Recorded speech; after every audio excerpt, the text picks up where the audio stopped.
ब्राह्मण धर्म संयम भाग 2। इन समिति और गुप्ती रूप 8 पदार्थों को माता कहने में आती है।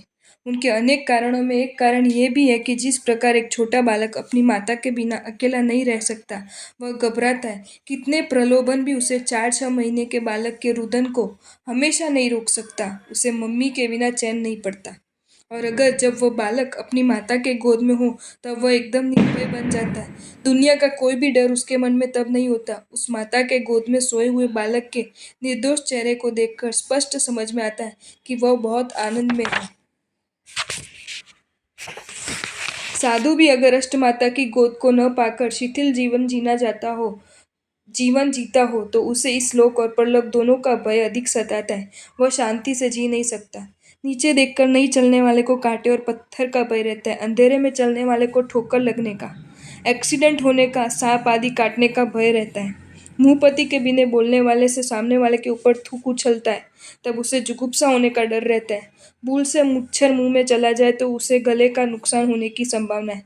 42 दोष वाली गोचरी वापरने वाले संविघ्न साधु को उल्हाना कर डर होता है। अगर मेरे गुरु मुझे आधा कर्म आदि वापरते जानेंगे तो मुझे बहुत अपमान सहना होगा। इस प्रकार भयों में ही जीना पड़ेगा। वैसे ही अगर सुश्रावक जानेगा कि मैं खाने पीने में स्वच्छंदी हूँ तो वे मेरे निंदा करेंगे, मेरे भक्त कम हो जाएंगे, मेरे शिष्य कम हो जाएंगे।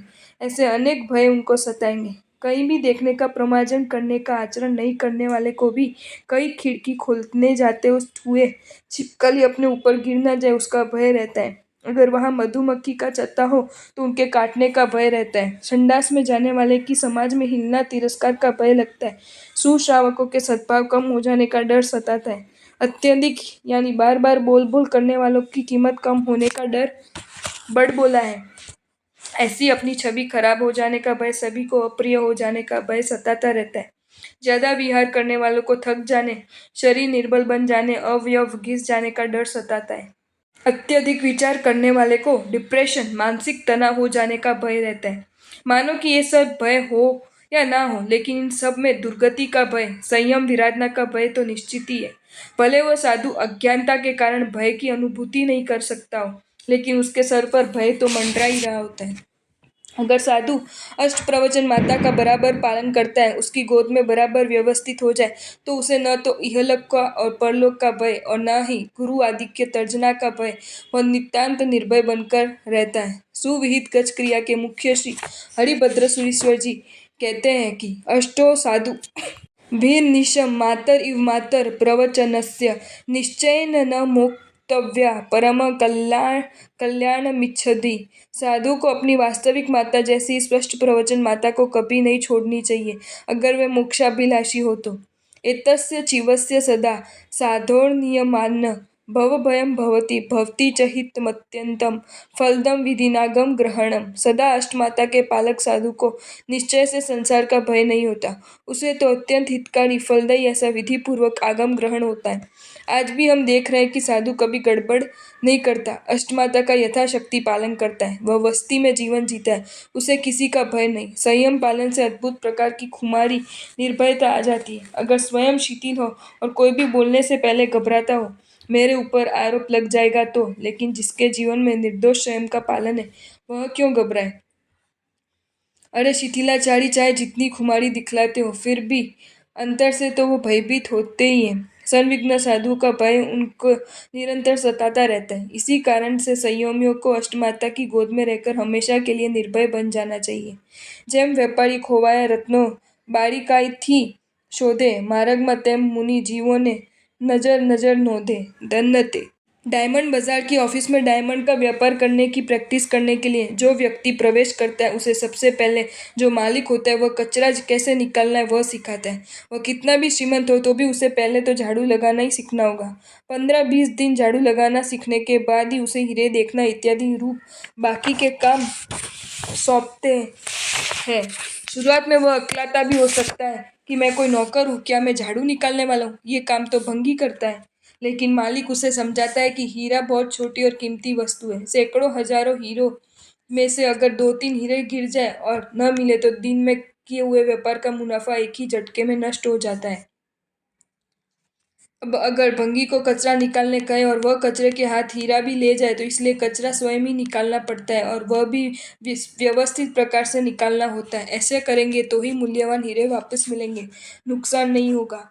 और जब हीरे ऑफिस में खो जाते हैं, पुड़िया का वजन कम आता है, तब व्यापारी पूरे ऑफिस में सूक्ष्मता से खोज करता है। प्रत्येक कोने में झाड़ू से सफाई करता है, एक बार सफाई करता है, बराबर देखता है। अगर फिर भी हीरा नहीं मिले तो दूसरी बार, तीसरी बार भी अति सूक्ष्मता से झाड़ू निकालता है। हीरे खो गए तो भले, लेकिन मैं झाड़ू क्यों निकालूं, ऐसा विचार नहीं करता, ऐसा प्रमाद नहीं करता। साधु भी एक बड़ा व्यापारी है। संसारी व्यापारी करोड़पति बनना चाहता है, तो ये साधु व्यापारी मोक्षपति बनने की इच्छा करते हैं। करोड़पति बनने के लिए एक एक हीरे को बचाना जरूरी है, तो मोक्षपति बनने के लिए एक एक जीव को बचाना जरूरी है। हीरे को खोजने के लिए सूक्ष्मता से देखकर झाड़ू निकालना जरूरी है, तो जीवों को बचाने के लिए साधु को चलते समय सूक्ष्मता से देखकर चलना जरूरी है। व्यापारी कभी भी अंधेरे में हीरे नहीं खोजता, क्योंकि अंधेरे में हीरे कैसे मिल सकते हैं। वैसे साधु भी अंधेरे में विहार आदि नहीं करता, क्योंकि अंधेरे में नीचे रहे जीवों को कैसे देख सकते हैं। व्यापारी एक एक कोना बराबर सूक्ष्मता से देखता है, प्रमाद नहीं करता। उसी प्रकार साधु भी विहार में पाँव रखने के एक एक स्थान को सूक्ष्मता से देखकर कोई जीव नहीं फिर पाँव रखते हैं। व्यापारी उस हीर के खोजने में के काम में जल्दबाजी नहीं करता और गपशप भी नहीं करता, एकदम लीन बनकर काम करता है। उसी प्रकार साधु भी रास्ते पर या उपाश्रम में चलते समय कभी जल्दबाजी नहीं करता, बातचीत भी नहीं करता, इधर उधर देखते हुए भी नहीं चलता। यह समिति का सच्चा स्वरूप क्या है, ये जानना हो तो अष्टप्रवचन माता पुस्तक पढ़ना, उसमें विस्तार में इसका वर्णन किया है। फिर भी संक्षेप में इतना ही है कि जिस मार्ग पर अनेक लोग आते जाते हो, मतलब कच्चा रास्ता या पगडंडी न हो, सूर्योदय हो गया हो अथवा तो सूर्य का प्रकाश स्पष्ट फैला हुआ हो, उस मार्ग पर जीवों की रक्षा करनी एकमात्र शुभ भावना से देखकर चलना वह ईर्या समिति है। ये रही इस व्याख्या का वर्णन करती योग शास्त्र की गाथा। लोकातिवाहिते मार्गे चुंबिते भास्वदम शुंभी जंतुरक्षार्थमालोक्य गतिरियर्मता सताम। मुख वस्त्रिका विन्न भाषक घातक षटकायनो भाक्यो, ना बोले मुपति विना ते करुणा सागर धाक्यो। धन्य ते। जैसे ओघनी युक्ति में बताया है कि प्रतिलेखना में प्रमाद करने वाले साधु षटकाय का विराधक कहलाता है, वैसे उपलक्षण से प्राय सभी योगों में समझना कि अगर साधु प्रमाद करता है तो प्रत्येक योगों में वह षटकाय का विराधक बनता है। इसमें उन योगों में षटकाय की विराधना होती ही है, ऐसे एकांत नहीं है, लेकिन वहाँ षटकाय के विराधना की संभावना है। इस कारण कदाचित हिंसा न हो तो भी साधु को प्रमाद के अनुसार षटकाय की विराधना का पाप लगता है। इस विषय में भी मुपत्ति रखे बिना बोलने में षटकाय की विराधना का संभव है। वह इस प्रकार, घर में गोचरी लेने गए हो, नमक का खुला डिब्बा सामने पड़ा है, गोचरी ओढ़ते समय गोचरी संबंधी पूछताछ करते समय अगर मुपत्ति का उपयोग न रखा और अपने मुंह से थूक के छींटे पड़े तो उस नमक के खुले डिब्बे अथवा दाल इत्यादि का खुला बर्तन अथवा पानी का गिलास वगैरह में थूक के छींटे गिरे अथवा कोथमीर आदि वनस्पति रही हुई हो, उसमें थूक गिरे तो जीवों की विराधना होनी ही है। और उस समय अगर खुले मुंह में मक्खी चली जाए तो त्रस्काय की विराधना भी होती है। खुले मुंह बोलने से वायुकाय की विराधना भी होती है। उस प्रकार षटकाय की विराधना संभवित है। मंदिर में भंडार पर दीपक और भंडार के पास खड़े होकर या बैठकर सूत्र बोलते है, उस समय अगर मुंहपत्ती का उपयोग न रखे तो मुंह का वायु दीपक की ज्योति को हिलाए तो कदाचित थूक के छींटे भी दीपक की ज्योति पर भी गिर सकते हैं। पानी ठंडा करने रखा हो, वहां पर मुंहपत्ती के बिना बोले तो उस पानी में थूक के छींटे गिर सकते हैं। सन्मूर्छित पंचेंद्रिय मनुष्य की उत्पत्ति होती है। वैसे ही पानी छानते समय या पानी लेते समय भी बोलने पर छींटे गिरने की संभावना रहती है। अत्यंत कारण से कदाचित जूते हुए, हल चलाए हुए खेत में या घास आदि पर ठंडिल जाना पड़े तो वह अपवाद बन सकता है। लेकिन अगर मुंहपत्ती के बिना उस समय बोलने से तो वहां पर भी घास, सचित मिट्टी वगैरह पर थूक गिरे तो वह भी विराधना ही माननी चाहिए। रात में मुंहपत्ती के बिना बोलने में शायद मुंह में मच्छर आदि मर सकता है, ऐसा अनेकों का अनुभव हुआ है।